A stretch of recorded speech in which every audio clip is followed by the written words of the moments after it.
आज इंसान की सबसे बड़ी समस्या यह नहीं है कि उसके पास सपने नहीं हैं, बल्कि समस्या यह है कि वह आज पूरी तरह से बिखरा पड़ा है। वह एक साथ बहुत कुछ सोचता है, बहुत कुछ देखता है और बहुत कुछ करना चाहता है। और यही कारण है कि वह किसी एक पर भी पूरी तरह से नहीं पहुंच पाता। इंसान का मन एक चौराहे की तरह हो गया है, जहाँ से सैकड़ों रास्ते निकल रहे हैं, पर वह किसी भी एक रास्ते पे कुछ दूर की भी दूरी तय नहीं कर पाता। जब तक इंसान का मन, इंसान का ध्यान किसी एक दिशा में नहीं बहता, तब तक कोई भी लक्ष्य सिर्फ एक सपना बन कर के रह जाएगा, सिर्फ एक कल्पना बन कर के।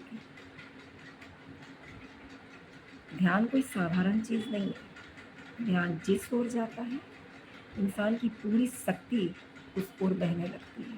ध्यान कोई ज़बरदस्ती पैदा करने वाली अवस्था नहीं है। यह एक स्थिति है, एक स्वाभाविक स्थिति जो जब मन शांत रहता है तब उत्पन्न होता है। आज इंसान का ध्यान, इंसान का मन लगातार बाहर की ओर भाग रहा है, जैसे सोशल मीडिया, मोबाइल, टीवी, लोगों की बातें, तुलना, भविष्य की चिंता, और ये सब मिलकर इंसान के मन को, उसके ध्यान को टुकड़ों में काट दे रहे हैं। ऐसा मन कैसे किसी भी गोल पर फोकस कर पाएगा? आज इंसान कहता है कि उसका फोकस नहीं बनता, पर वह ये बात नहीं समझ पाता कि आखिर उसका फोकस टूटता ही क्यों है।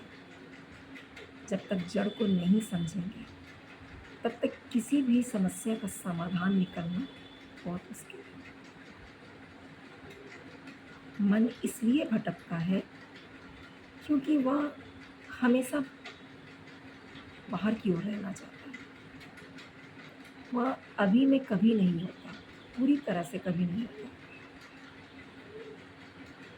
अगर शरीर यहाँ पे है तो उसका मन कल या परसों परसों में कहीं घूम रहा होता, और जो मन वर्तमान में नहीं होता, वह अपने लक्ष्य तक कैसे पहुँच सकता है?